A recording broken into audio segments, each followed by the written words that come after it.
Хилчид дарга нараа хөнөөгөөд хил даван зүгтаасан хэрэг. Харуулын байранд юу болов? Увс аймгийн Давс цумын хилийн дугаар ангийн 1-р захирагч Баяротод мөнх хайрхан заставын уулын харуулын байр нэг л сэжигтэй санагдаад байв. Өдөржингөө холбоонд ороогоогоос гадна хэн нэгэн гарч орж байгаа нь ер харагдсангүй. Тэгээд 19 цаг үед харуулын дарга дэслэгч Батцоож харуулын байлдагч Баттторч нарыг шалгаад иргэсэн байна. Энэ үед харуулын байлдагч Алтай Сүмбэр анх бат уулын харуулын байртай холбоо барих гэж оролцсоор байлаа. Холбооны техникт гэмтэл гарсан уу? Ямар нэг юм боллоо гэсэн сэжиг лавширч байжээ. Ингээд харуулын дарга дэслэгч Батцоож, байлдагч Баттторч нар мотоцикл унан хөдөлсөн байна.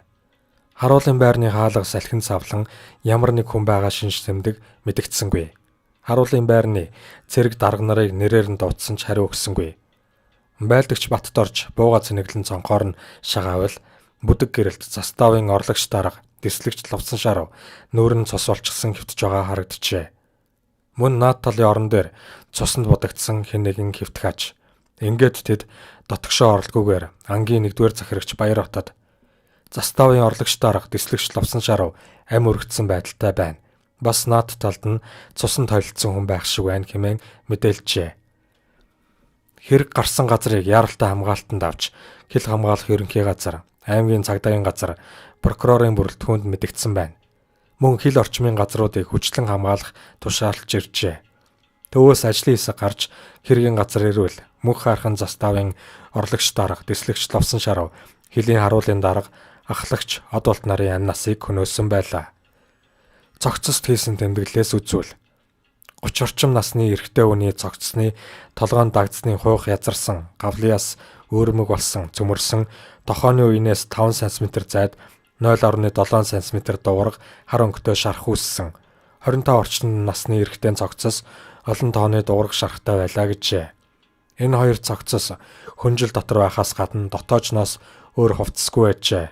Хэргийн газар ажилласан ажилчид хаалгаар ороход цусны их үнээр ханхалж байлаа.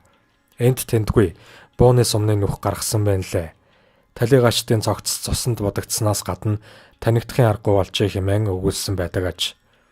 Харуулын заставаас АКМ маркийн 3 буу, 6 магазин сум, Макаров гар буу, 50 ширхэг сумны хамт, эмээл хазаартай морь, хоол хүнсний хамт алдагдсан байлаа. Сэжигтнүүд хэм байв. Хамгийн түрүүнд хэрэгт сэжиглэгдэх магадaltaй хүмүүс бол тэнд албааж байсан байлдагчид юм. Ховд аймгийн Алтай сумын харьяат байлдагч Алтан уяг, мөнх хайрхан сумын харьяат байлдагч Отхон гişиг, Эрдэнэ бүрэн сумын харьяат байлдагч Инх амар нар ор сурггүй байлаа. Өөрөөр хэлбэл дархан хилээ манахын оронд хаашаа ч юм бэ алга болжээ.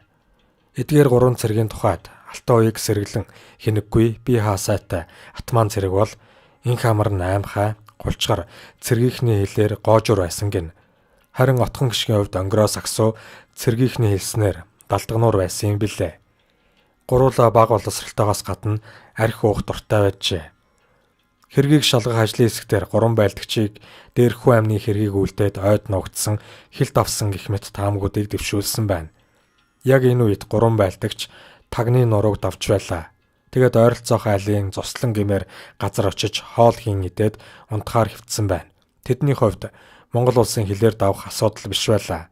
Яагаад гэвэл тэднээс өөр хилийн харуул тэр хавьд байгаагүй аж. Шөнжин унтаж аваад үүр цаахын алтад цааш хөдөлсөн байна. Туваа улсын иргэн Кир Олович гэгч чөгөө суур гэдэг нэртэй газар өхөр хариулж явжээ. Тэгтэл уулын сугаар 3 сулдсан морьтой Монгол цэрэг гараад ирсэн байна. Цагаан хээр зүсмийн морьтой байлдагчид Кир Оловичтой уулзсан хэдий ч хэл нэвтрэлцсэнгүй. Тэдний байгаа байдал ганцгалсан хоол хүнс зэрэг нь туваа эрд сэжигтэй санагдсан тул цааш мэдээлжээ. Кир Олович 3 цэрэгтэй өглөөний 11 цагт уулзаад Оросын албаны улсын тусгайгийнханд 12 цагт мэдэгдсэн байгаа юм. 3 байлдагч Кизил хотын зүг шогшиж явхад дээгүүр нь нисдэг тэрэг эргэлдээд эхэлжээ. Хэдэн талаас машин дээр гарч ирээд бууж өгөхийг шаардсан байна. Баг боловсрал буюу цаасан дээр нэрээ тавихаас хэтрэхгүй цэргүүд Оросын тусгайгийнхан бууж өг буудлаа гэд байгааг зөн совион гороо мэдэрсэн байна. Тэгээ жигтэйхэн дуулууртаагаар гараа толгойдоо аван төрүүлгээ харан хөвцсөн аж. Оросын холбооны улсын тусгайгийнхан нөгөө гурыг машины твшдээр шидэж орхиод Кизил хотод хүргэжээ. Тус хотын шүүх 3 байлдагчийг өөрийн хил зөрчсөн гэж үзээд Оросын холбооны улсын эрүүгийн хуулийн 222-ын 2-т зааснаар 3 жилийн хорих ял өгөөд шоронд дэлгээжээ. Харин Монгол улсын талаас наад 3 байлдагчигч хүний аим хөнөөсөн хэрэгцэж илгэж байгаа учраас эргүүлж өгнө гэсэн хэдий ч Оросууд тоосонгүй. Үнэхээр тэр улсын хуулийг зөрчсөн учраас шийтгэл хүлээх нь зүүн хэрэг биз. Хэрэг юунаас болж гарав? Дарга цэргийн хооронд ам өрсөх хэмжээний өс хонзон байв уу? Хилийн цэргүүд дарга нарынхаа дарамтыг тэсвэрлэхээ байгаад халуун зэвсэг барин тэмцвүү гэсэн асуултууд гарч ирнэ. Хэрэг гарахаас 2 хоногийн өмнө тэслэгч Ловсон Шарав Алтан уяг отхон гişиг хоёрыг хувцас угаах хилчгэндээ ус аваад эргэж явуулжээ. Гэтэл тэр хоёр хувцасаа дутуу угаагаа зогсохгүй хилчгэндээ тал ус аваад ирчээ. Тэслэгч Ловсон Шарав хувцасаа ч угааж чаддгүй мөгээд Алтан уягийн цээж рүү хоёр цохиод авчээ. Тэгээд байлдагч Алтан уяг отхон гişиг хоёрыг шөнийн 12 цагийн үед хилийн манаанд гаргасан байна. Гэтэл тэр хоёр явсангүй. Шөнийн 2 цагт унтж байсан байлдагч инх хамрыг богино долгионы станцаар гараад эргэж дууджээ. Энэ үед тэслэгч Ловсон Шарав сэрээд наад хоёр чинь хилийн манаандаа гарахгүй юугаа хийгээд байгаа юм бэ? Хөөж явуул гэсэн байна. Байлдагч инх хамар гараад харсан ч тэр хоёр харагдсангүй. Энэ үед тэслэгч Ловсон Шарав нөгөө хоёртой богино долгионы станцаар холбогдож та хоёр хилийн манаандаа гарахгүй юундаа эргэлдээд байгаа юм бэ? Аятайхан байгаарай. Өглөө 9 цаг хүртэл үүрэг гүйцэтгэх гэсэн байна. Тэслэгч Ловсон Шарав байлдагч инх хамрыг 8 цаг 30 минутын үед сэрээж манаанд гарсан хоёрынхоо хоолыг бэлтгэжээ. 9 цагийн үед Алтан уяг отхон шиг хоёр уулын үзүүрийн амнаас бууж ирчээ. Тэр хоёрыг байлдагч инх хамар тосон уулзвал байлдагч Алтан уяг бит хоёр Ловсон Шарав од болт хоёрыг буудахаар шийдлээ гэсэн байна. Хажууд нь зогсож байсан отхон шиг наадах чинь шийдчихсэн хэмээн өгүүлсэн байна. Тэр хоёр бууга цэнэглээд итгэл төгс байр руу оржээ. Ороод шүршиж гарчээ. Яг Америк киноны баатар урчиг орилж хашгирч байсан байна. Хэсэг хугацааны дараа буун дуу намжиж атман байлдагч Алтан уяг гарч ирээд морь эмээл гэж гоожур цэрэг инх хамарт өөрөгдөжээ.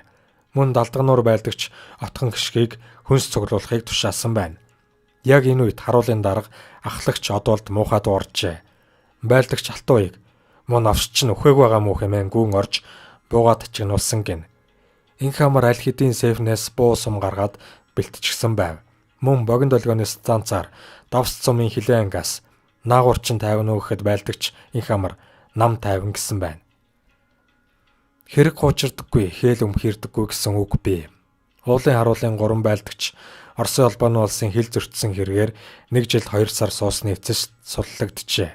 Тэднийг ганц худаг хүлээж авлаа.